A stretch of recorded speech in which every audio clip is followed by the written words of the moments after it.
Sekarang ini di sini udah jam 1, berarti di Jakarta udah jam 6. Saya baru sempet karena baru selesai acara. Hore, aku lulus, sudah selesai. Thank you so much, thanks God. Makasih doanya ya. Tapi saya masih seperti dikejar-kejar utang karena saya sudah janji mau menjawab semua pertanyaannya Mas Edi. Oke, Mas Edi. Gini ya. Saya bangga dengan apa yang sudah pencapaian sampai saat ini. Sekarang tinggal apa yang saya lakukan bisa bermanfaat untuk orang banyak atau tidak. Nah, itu juga PR ya. Oke, siap, I'm ready. Kita pertanyaan yang pertama adalah, Anda lebih dulu dikenal sebagai publik, sebagai bintang sinetron, namun kini lebih banyak tampil sebagai seorang psikolog. Kangen gak sih main sinetron? Oh, saya dikenal sebagai psikolog ya. Alhamdulillah ya. Ya, kangen banget main sinetron. Karena sinetron adalah bagian dari belahan hidup saya. Sinetron adalah yang membesarkan saya gitu ya. Oke. Tapi intinya sinetron itu membuat saya menjadi lebih bergairah. Apapun bisa dilakukan, bisa diperankan, bisa dimainkan melalui sinetron itu. Jadi peran apa saja saat itu saya ambil. Dari mulai antagonis, dari mulai saya menjadi istri tukang beca dan sebagainya, itu benar-benar saya ambil karena menjiwai sebuah peran itu adalah itu bagian dari karakter. Nah, inilah kayak psikologi itu kan berhubungan erat dengan karakter kan. Nah, jadi saya suka banget gitu. Jadi suka banget. Jadi misalkan sekarang ini kalau misalkan kamu jadi peran jahat ya, nanti tapi jahatnya jangan yang sampai marah-marah begini-begini. Saya hanya ini aja, hanya apa ya istilahnya, apa ya, mendalami peran itu supaya sesuai dengan apa yang dimau sama skenario nya gitu. Lalu sinetron apa yang dulu pernah dimainkan yang amat berkesan dan membuat publik selalu ingat? Kalau nggak salah itu judulnya Cincin. Nah, di Cincin tuh peran saya antagonis ya, peran antagonis yang memang memaksakan kehendak pribadi maupun memaksakan anaknya lah, membuat si anak itu didikte lah, dan wah pokoknya yang segala sesuatu yang membuat orang jadi nggak nyaman deh ngeliat tingkah saya gitu loh, karena saya tuh orangnya yang sangat mencibir kayak gitu-gitu. Tapi ya mungkin pas ya perannya itu ya, makanya waktu itu saya tuh sebetulnya cuma 5 episode doang, saya hanya cuma buat 5 episode aja deh gitu. Tapi peran saya waktu itu apa ya, dibully gitu ya, sampai akhirnya netizen tuh nggak suka banget gitu dengan adanya saya muncul pada saat di episode itu, karena saya di situ sama Dude Herlino ya, Naysila Mirdad, selalu ada Reina, ada lagi siapalah, pokoknya banyak banget deh di situ ya, ada Bang Anwar Fuadi, ada Mbak Mer gitu kan. Nah, di sana tantangan buat saya itu yang luar biasa deh gitu ya. Akhirnya feedback dari orang-orang itu walaupun tidak enak, tapi artinya orang itu menjadi eye catching gitu sayanya gitu. Di situ peran itu jadi muncul gitu kan, jadi berwarna gitu. Akhirnya saya di apa ya, diperpanjang sampai 80 episode. Dari 5 episode jadi 80 episode. Oh my god. Nah itu, nah alhamdulillah, tapi ya itu namanya rezeki ya kan gitu. Jadi saya juga terima kasih kepada Bang Noto Bagaskoro yang sudah mempercayai peran itu untuk saya. Tapi ya sekarang sudah almarhum, semoga arwahnya diterima di sisi Allah Subhanahu wa taala ya. Lalu next, kapan terakhir berakting sebagai seorang bintang sinetron, dan dalam sinetron apa, dan berakting dengan siapa lawan mainnya? Oke. Kapan terakhir? Yaitu 4 tahun yang lalu. 4 tahun yang lalu itu FTV ya, karena saya memang sejak saya ambil S3 saya tidak ambil lagi kegiatan syuting, karena menurut saya, mohon maaf, terlalu sibuk ya, memakan waktu loh yang harus fokus. Jadi saya harus memilih mana yang menjadi pilihan utama saya, yaitu kuliah, sekolah gitu kan. Nah, akhirnya saya betul-betul fokus dan saya tidak melakukan kegiatan syuting itu lagi.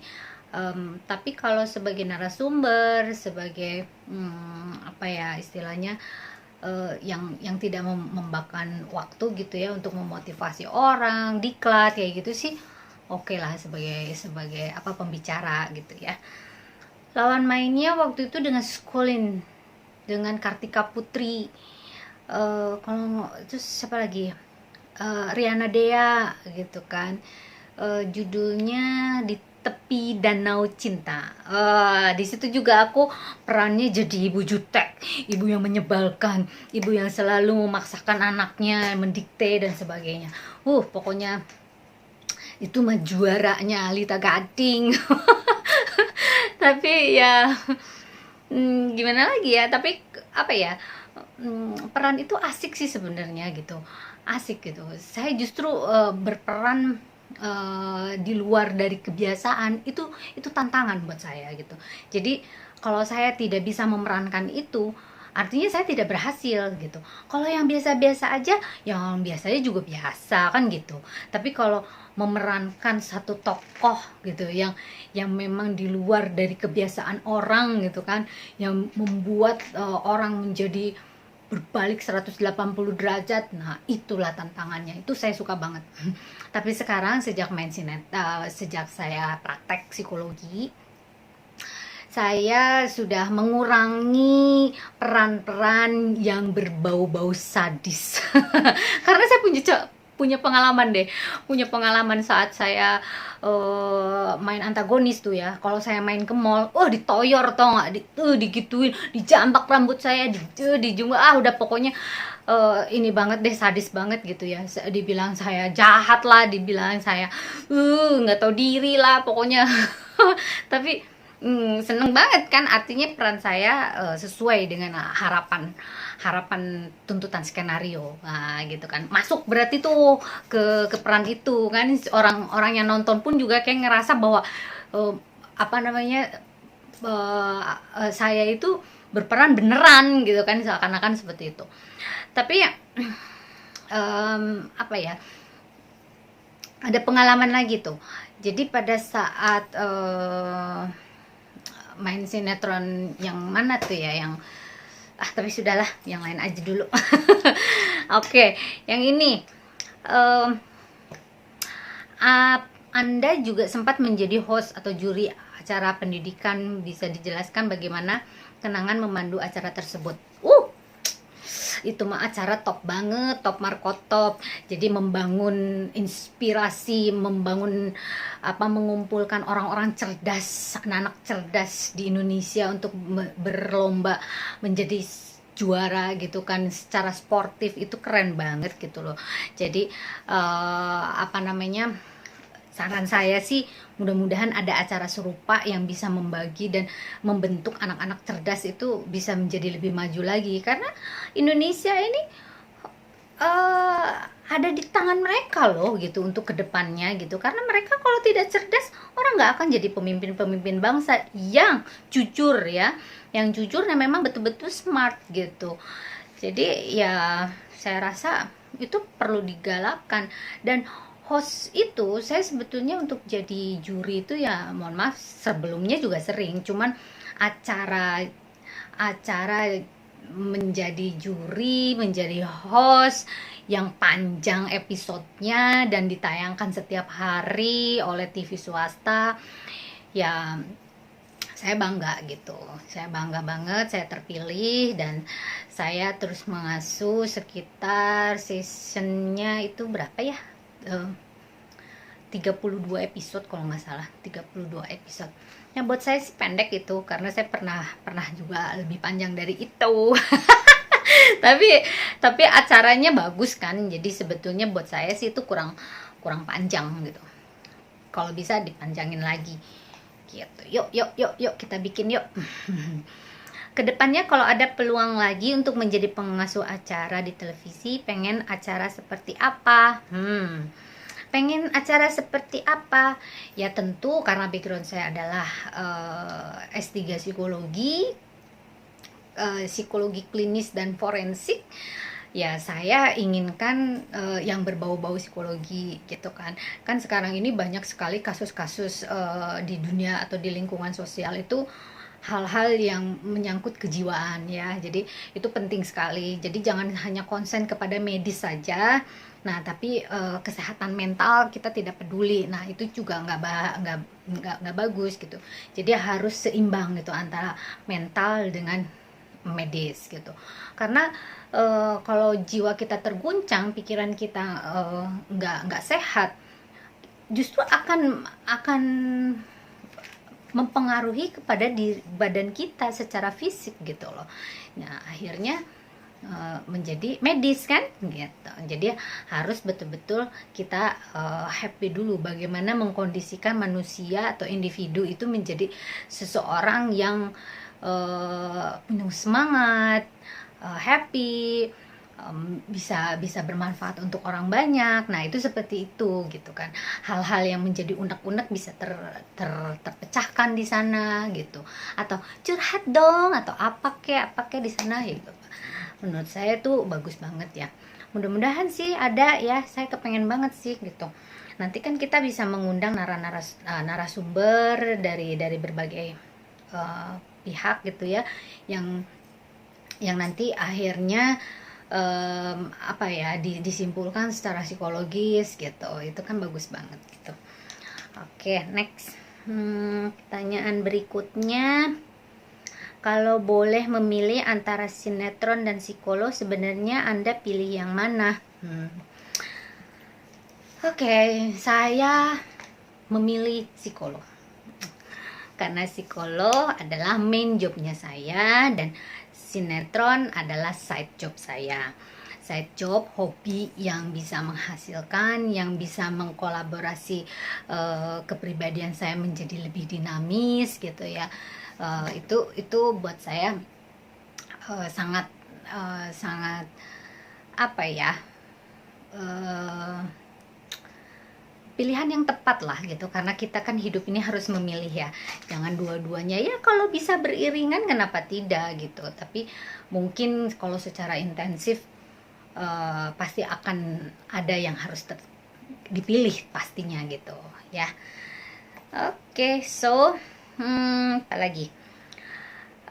Boleh diceritakan kini Anda sedang menambah studi apa di negeri Belanda? Oke, ya, saya di sini sedang mengambil forensic psychology, forensic of the law. Ya, psikologi forensik, jadi hukum psikologi forensik.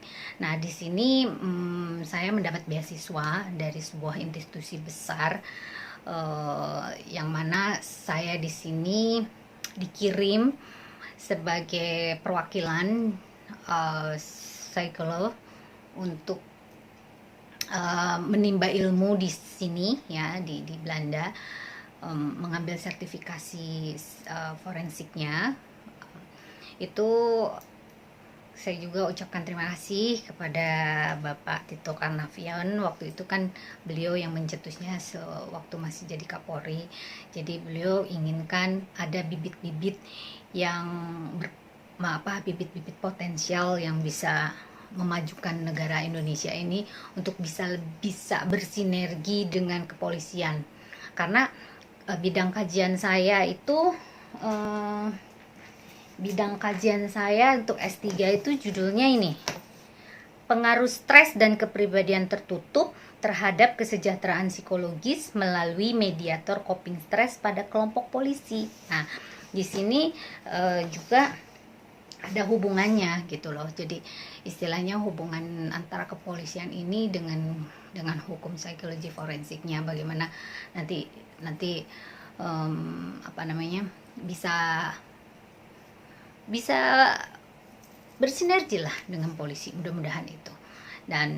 Dan saya rasa tidak ada salahnya, walaupun saya bukan dari kepolisian, tapi saya bisa menyumbangkan ilmu gitu ya terhadap negara ini.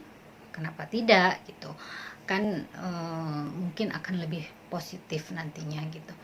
Dan jangan salah gitu, saya pun juga bersyukur dari sekian banyak psikolog saya yang terpilih, artinya tidak membuat saya sombong gitu, tapi saya pun juga justru ini adalah PR saya gitu, PR saya yang sangat berat gitu, yang harus saya emban gitu, karena saya satu-satunya mudah-mudahan semuanya bisa berjalan dengan lancar lah gitu ya. Doakan mudah-mudahan nanti awal Agustus saya bisa kembali ke Indonesia dan bisa memberikan satu dampak positif untuk negeri saya yang tercinta ini. Makasih Bang Edi, salam hangat ya, bye.